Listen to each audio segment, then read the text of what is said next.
जगत स्वामी नमस्तुभ्यं नमो नमः। हे कृपा के सागर, जगत के पिता, तेरे चरणों में मेरा बार बार नमस्कार हो। ऐसी प्रार्थना करके श्री शुक्र जी ने पूछा, हे पिताजी, ऐसे ग्रह होने पर कौन से नाम वाला योग होगा? उस योग के प्रभाव से कैसा फल होगा? आज आपकी वाणी सुनने के लिए कौन कौन सी आत्मा उत्सुक हो रही होंगी? जैसा भी उचित समझे कृपा करके उन्हें मार्गदर्शन करने की कृपा करें। श्री भृगुवाच, श्री भृगु जी बोले, ऐसे ग्रह होने पर गुरु कृपा योगे उचते, गुरु कृपा नाम वाला योग होगा। उस योग के प्रभाव से बैठी हुई सभी आत्मा के ऊपर गुरु कृपा बनी रहे, जैसा कि योग बना हुआ है। अतः आज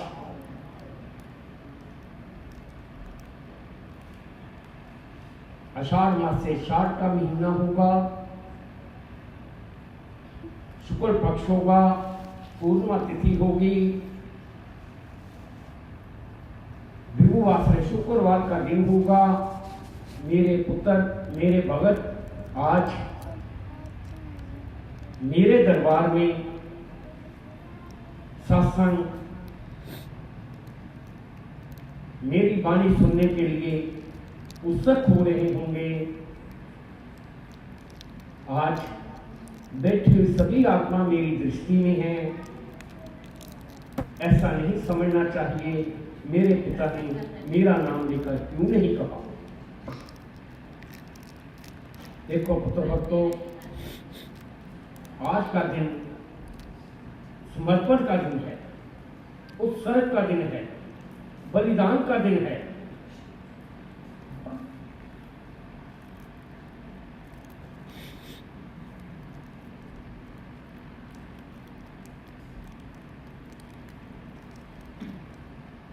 गुरु के प्रति शिष्य को प्रकट करने का दिन है। आज आकाश में चंद्रमा पूर्णता पर है। गुरु प्रेम रूपी बादल बनकर बरस रहा है। शिष्य आनंद मगन है।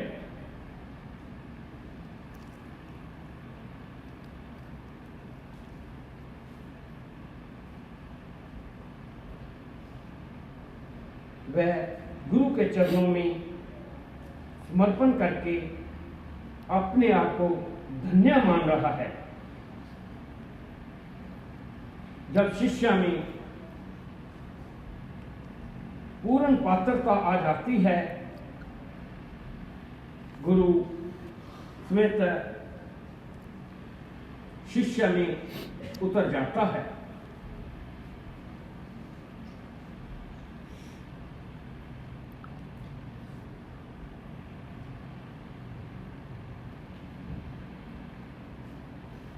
गुरु को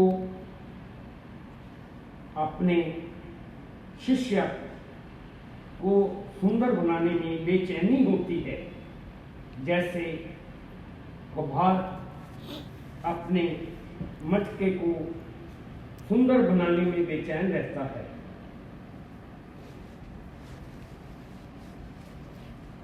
वह एक हाथ मटके के भीतर रखता है और दूसरे हाथ से मटके के ऊपर बार बार प्रहार करता है और ये भी ध्यान रखता है कि कहीं मटका टूट ना जाए। फिर धूप में सुखाता है, अग्नि में तपाता है, तब जाकर मटका अपने में शीतल जल रखने की क्षमता रखता है। कुछ शिष्य कच्चे मटके की भांति अग्नि में जाने का विरोध करते हैं, वह अपनी योग्यता की दलील देते हैं। ये खतरनाक है।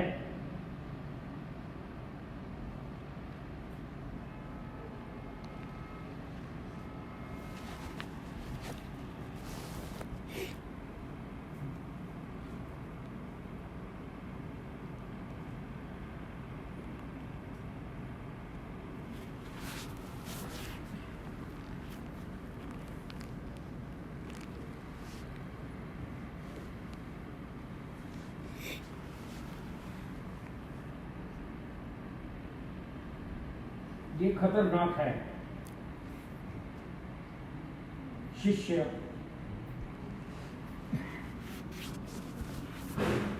एक मास में एक बार शारद पूर्णिमा के दिन गुरु स्थान पर गुरु के दर्शन करता है। गुरु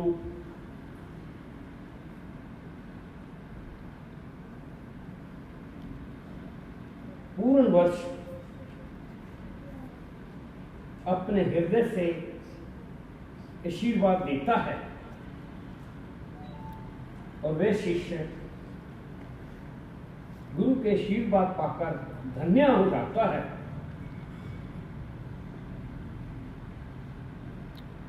इसमें किंचित मात्र भी संशय नहीं करनी चाहिए।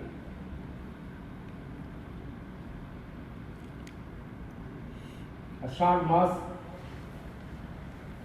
की पूर्णिमा तिथि को धरती का कण कण हरियाली में रंग जाता है। ये इस मास के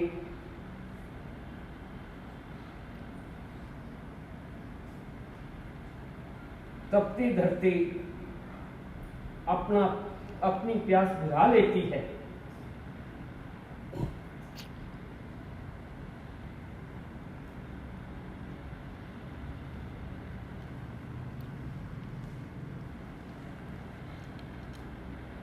और हरियाली के सुंदर वस्त्र पहनकर सुशोभित हो जाती है।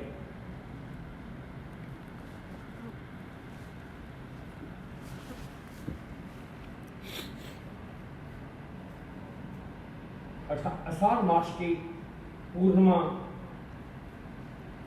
को ही विशेष गुरु कृपा का दिन माना गया है। ये पर्व मूलतः भारतीय संस्कृति का है।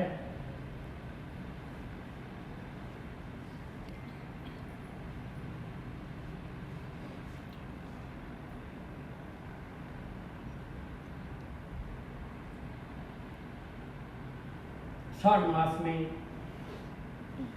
पूर्णिमा के दिन की हुई प्रार्थना कभी खाली नहीं जाती।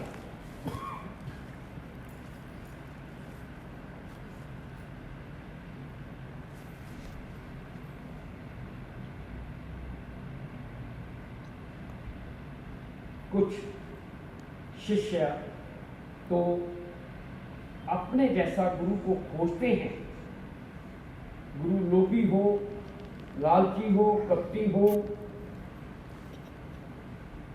चमत्कारी हो,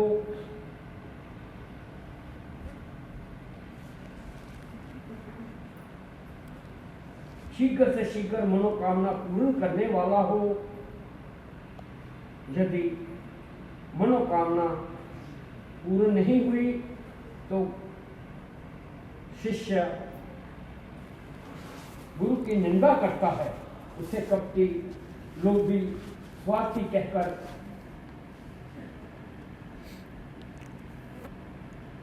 कटुवाणी कहता है। यहीं से शिष्य का पतन आरंभ हो जाता है।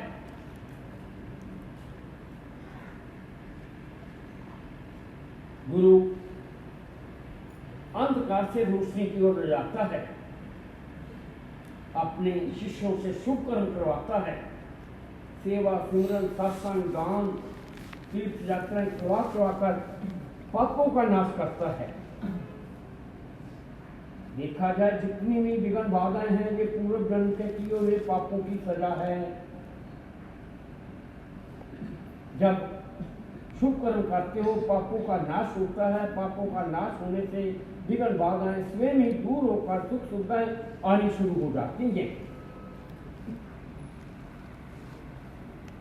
गुरु मार्गदर्शन करने वाला होता है। वह मार्गदर्शक बनकर समय समय पर मार्गदर्शन करता रहता है। यदि गुरु मार्गदर्शक ना होता तो मानव जूनी धरती लोक पर पशु के समान होते। बिना विद्या के मानव पशु के समान है। अक्षर गुरु ने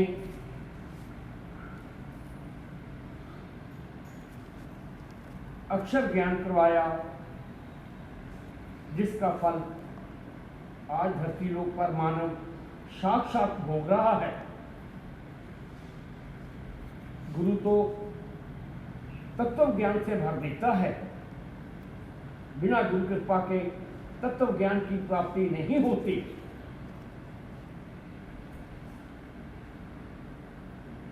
कुछ अहंकारी शिष्य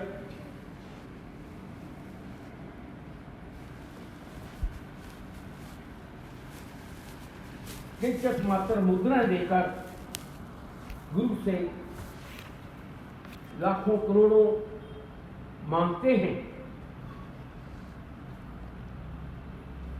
गुरु यदि उनकी सहायता नहीं करता तो गुरु की आलोचना होनी शुरू हो जाती है।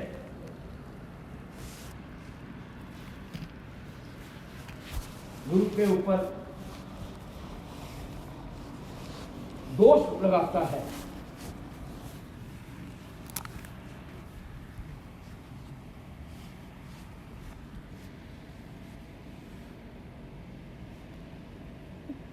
गुरु की निंदा से वे अपने ऐसे सोए हुए पापों को जगा लेता है जिसका फल उसे जन्मों जन्मों तक भोगना पड़ता है।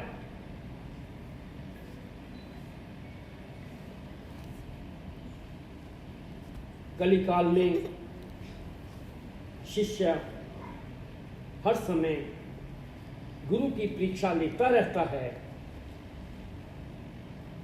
भूल कर भी यदि गुरु शिष्य की परीक्षा ले तो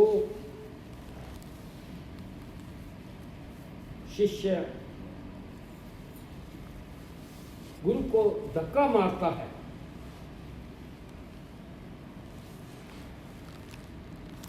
वे अपने में दोष बिना देखकर अपने गुरु में दोष देखता है। पहले गुरु परीक्षा लेते थे, कलिकाल में शिष्य गुरु की परीक्षा ले रहे हैं। यही कारण है धरती लोक पर मानव के पास सर्व सुख संपन्न होने के पश्चात भी मानव हर समय किसी न किसी चिंता में डूबा रहता है। यदि गुरु के आगे सभी चिंताएं रख दी जाएं तो फिर वे चिंता शिष्य की ना होकर गुरु की हो जाती हैं।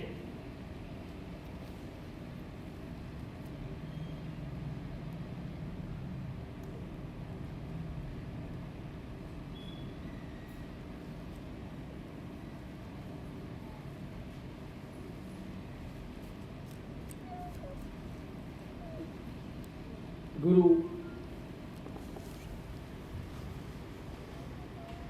जब अपनी कृपा करता है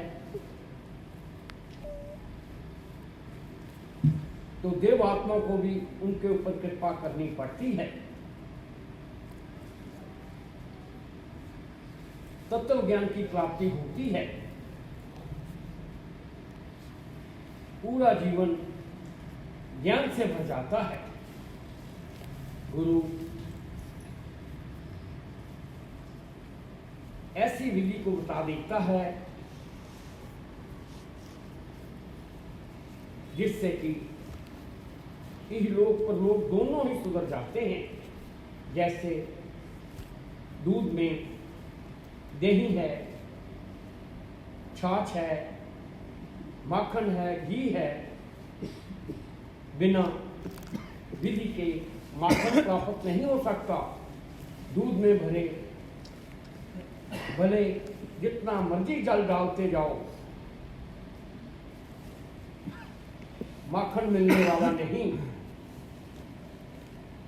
जब दूध को विधि के साथ किया जाता है तो माखन की प्राप्ति होती है।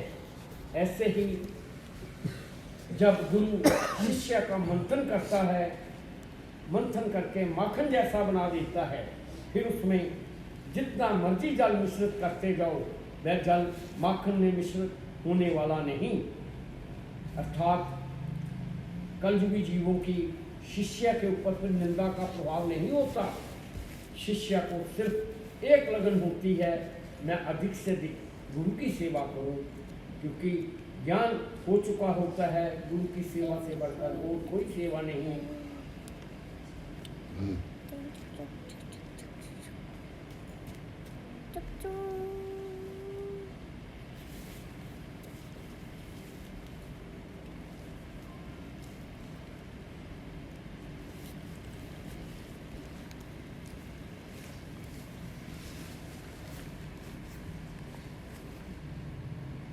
हे पुत्र भक्तों,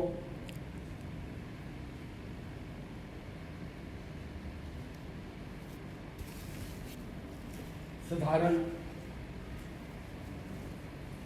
व्यक्ति से भी पूछा जाए तो वे यही कहेगा, गुरु की तो महिमा कही नहीं जा सकती।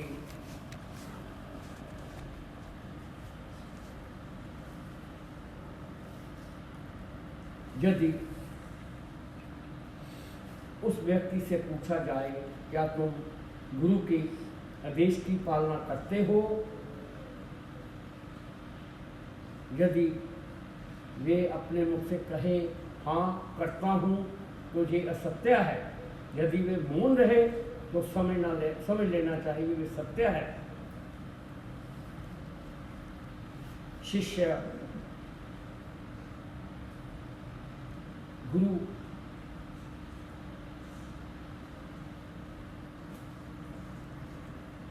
के सेवा में लगा होता है और दिखावे के रूप में कहता है, मैंने अपना घर बार छोड़ दिया, कितने समय से मैं गुरु की निष्काम सेवा करता हूँ। यदि उस शिष्य के किंचित मात्र भी विपरीत हो जाए, बस फिर मुख निंदा से भर जाता है। फिर उसकी मुख से कही हुई निष्काम भाव सेवा झूठी साबित होती है।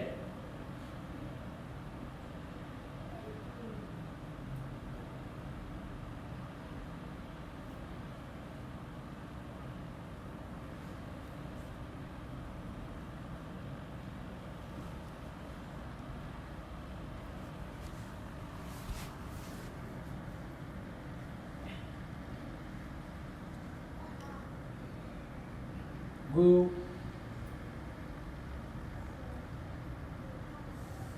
जब कृपा करता है तो सरलता से ही भागवत हो जाता है। ध्यान योग तो एक बहाना है। करना क्या है? बस गुरु के सम्मुख जाकर अपने मुख से कुछ नहीं मांगना चाहिए। स्वयं को गुरु के चरणों में अर्पण कर दो। गुरु के आदेश की पालना करो, उस मार्ग पर चलो। फिर साधारण व्यक्ति भी भागवत को प्राप्त करके भगवान के रूप में हो जाता है। जैसा कि मैं बार बार कहता रहता हूँ, मानव अपनी जीवन यात्रा कर्म फल भोगता हुआ करता है। कर्म परिवर्तन हो सकते हैं। जब कोई गुरु उसके सर के ऊपर हाथ रख दे और ज्ञान की प्राप्ति करवा दे। साधारण मानव कली काल में सदा अपनी मनोकामना पूर्ण करने में लगा रहता है। भय के मारे ही वे गुरु स्थान गुरुद्वारे जाता है। यदि आत्मसमर्पण कर दो फिर भय से मुक्त हो जाओगे। फिर मृत्यु अपना भय नहीं बनाएगी। जब शिष्य के भीतर ऐसे भाव उत्पन्न होने शुरू हो जाएं, मेरा पल पल क्षण क्षण गुरु के चरणों में लगे, तो समझ लेना गुरु की कृपा होनी आरंभ हो चुकी है।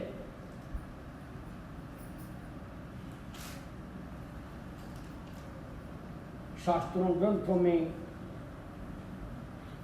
गुरु को ही साक्षात भगवान कहा गया है। गुरु चाहे तो वे गोविंद नारायण से भी मिला सकता है। गुरु धरती लोक पर साक्षात भगवान के रूप में है। गुरु के बिना ज्ञान की प्राप्ति असंभव है। मानव जूनी सबसे उत्तम जूनी है, और जूनी है तो भोग जूनी है।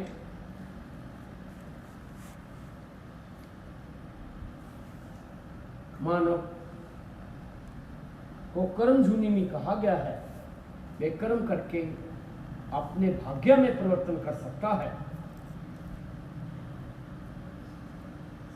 शुभ कर्मों का फल सुख, पाप कर्मों का फल दुख होता है।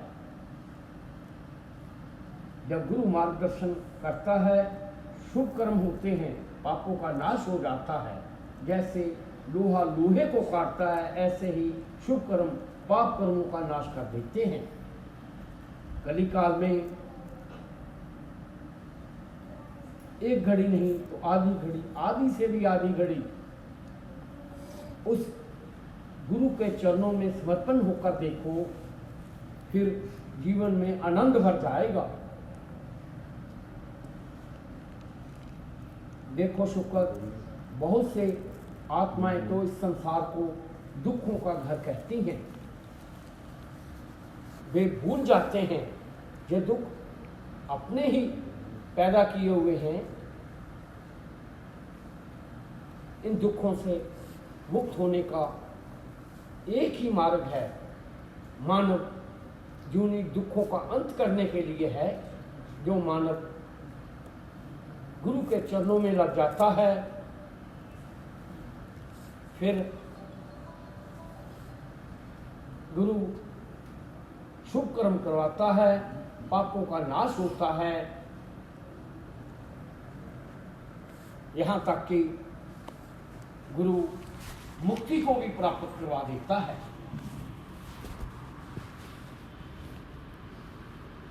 माता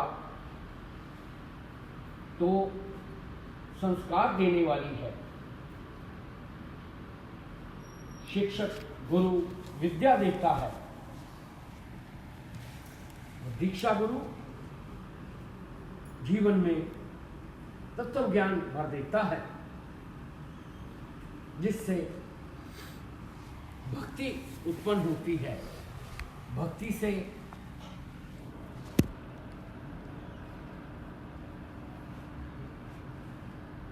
धर्म, धर्म से भागवत,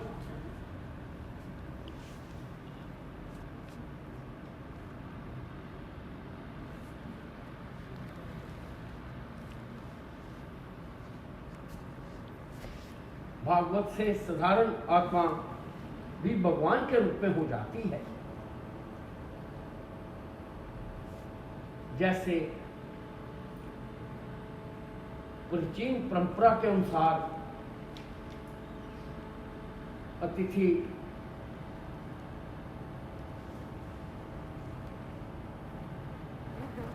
देवो भव, मातृ पितृ देवो भव, तो गुरु देवो भव करने में आश्चर्य नहीं करना चाहिए।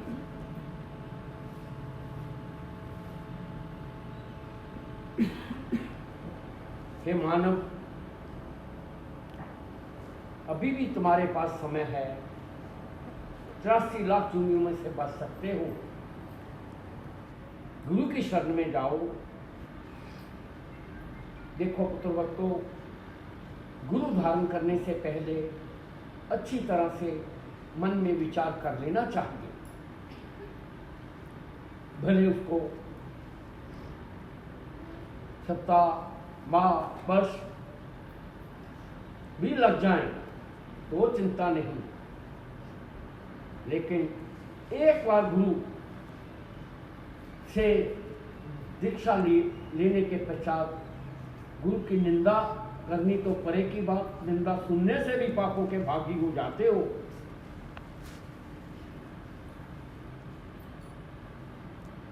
दीक्षा लेने के पश्चात गुरु भले पूर्ण ऐबों से भरा पड़ा हो, गुरु की निंदा नहीं करनी चाहिए।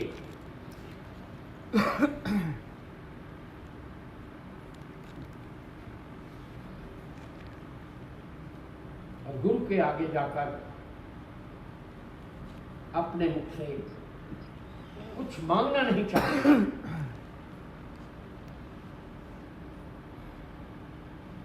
यदि कुछ मांगोगे नहीं तो मन में क्रोध नहीं आएगा।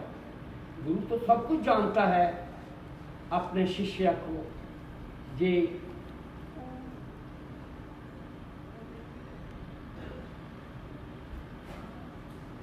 कौन सी वस्तु के योग्य है या नहीं।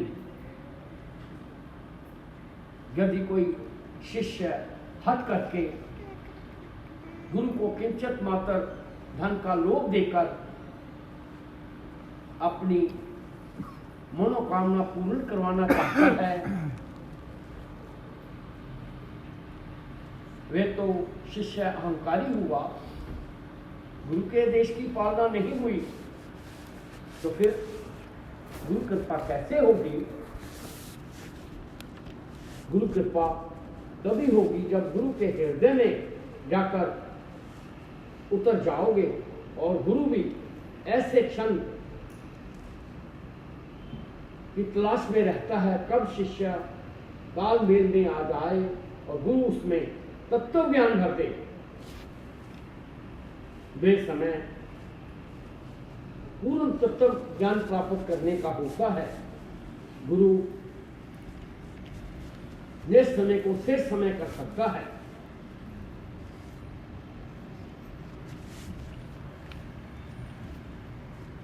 देखो पुत्रभक्तों, जो भी आत्मा अपने इस गुरु से आशीर्वाद प्राप्त करती हैं और गुरु प्रसन्नचित्त होकर उसे प्रसाद के रूप में देता है, यदि उस प्रसाद का सेवन ना किया जाए तो पुत्र भक्तों घोर कष्ट उठाने पड़ते हैं। जैसे सत्यनारायण व्रत की कथा में भी आता है।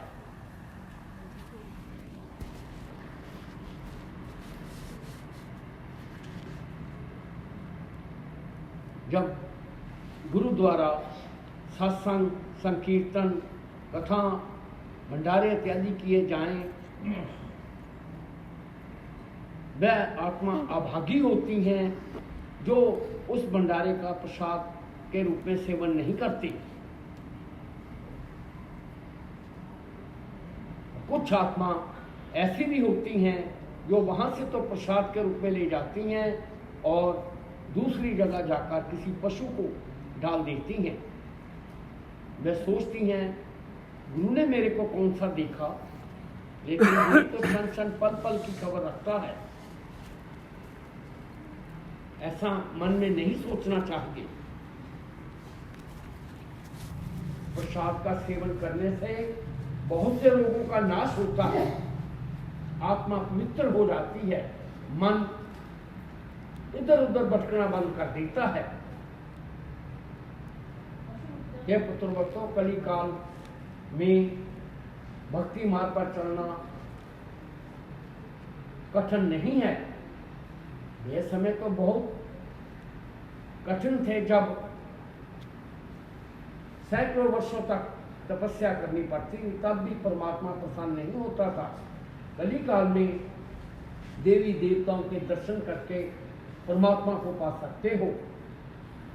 सिमरन करके, शुभ कर्म करके पापों का नाश कर सकते हो। हे पुत्र भक्तों, हम देवात्मा तो केवल श्रद्धा भावना के ही भूखे हैं। श्रद्धा भावना से किया हुआ कोई भी कार्य कभी भी खाली नहीं जाता। मैंने इस ग्रंथ की रचना परोपकार के लिए की। उन आत्माओं को तो अपने आप को अति भाग्यवान समझना चाहिए जो आज मेरी वाणी को सुन रहे हैं। मेरी वाणी सुनने से ही, मेरी वाणी, मेरे दरबार में आने से ही किंचित किंचित पापों का नाश होता है।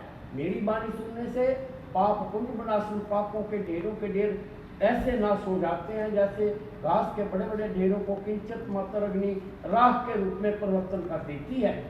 हे पुत्र भक्तों, आज का दिन बहुत महान दिन है। ऐसे समय में स्वयं को गुरु के अर्पण कर दो। आज मैंने जो तिलक रूपी केसर का प्रसाद के रूप में दिया, हे वाचक पुत्र, उस तिल का तुम्हारे को सभी को लगाना चाहिए। वाचक पुत्र, किसी किस्म की चिंता नहीं करनी चाहिए। चिंता छोड़ दो, चिंतन करो। मेरी वाणी द्वारा और आत्मा को मार्गदर्शन करो जिससे कि अधिक से अधिक आत्माएं भक्ति मार्ग पर चल सकें। मेरा लक्ष्य केवल भक्ति मार्ग पर चलाने का है।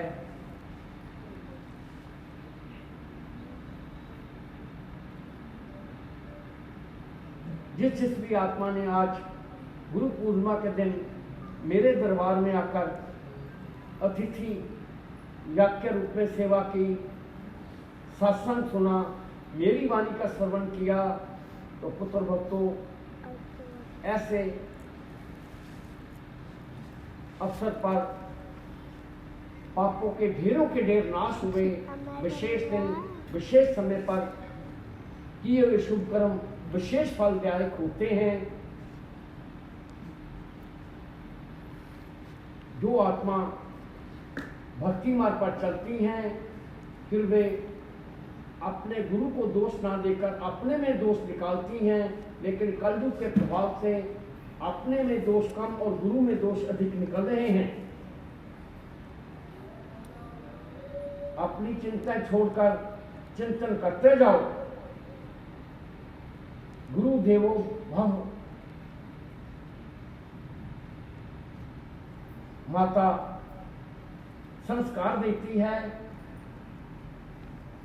शिक्षक गुरु अक्षर ज्ञान और दीक्षा गुरु जीवन में तत्व ज्ञान भर देता है। यही भक्ति मोक्ष देती है, अर्थात गुरु मुक्ति को देने वाला है। इसमें किंचित मात्र भी संशय नहीं करनी चाहिए। मेरी आत्मा कब तक सैन नगरी में रहेगी? ये वाचक पुत्र, सभी को जब तक प्रसाद वितरित के रूप में नहीं होता और भंडारे में देवी रंजक पूजन के रूप में अवश्य करना चाहिए।